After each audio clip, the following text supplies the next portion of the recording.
отговарям на вашите въпроси за моите пити.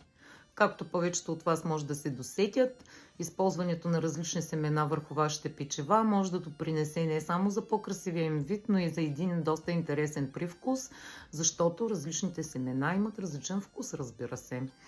И това е често срещан въпрос, който получавам. Какви семена ползвам аз?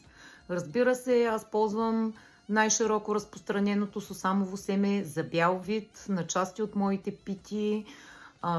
То е много хубаво, защото прави един контраст с златистия опечен вид вече на готовата питка.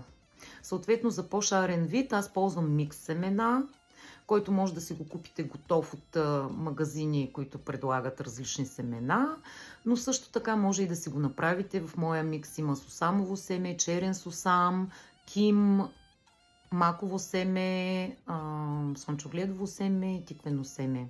Съответно, ако някой път искам шарената ми поръска да е с по-тъмен цвят, аз се добавям от маковото семе или от черния сусам. Съответно, само за тъмни части ползвам черен сусам или маково семе. Има още едно нещо, което ползвам за по-бял вид на части от питките ми. Това са филиран бадем или филиран лешник, които с неутрален вкус могат да се ползват и за сладки, и за солени питки. По-обстойно за видовите семена и начина им на прикрепване говоря в дългото си видео в YouTube. Надявам се видеото да ви беше полезно.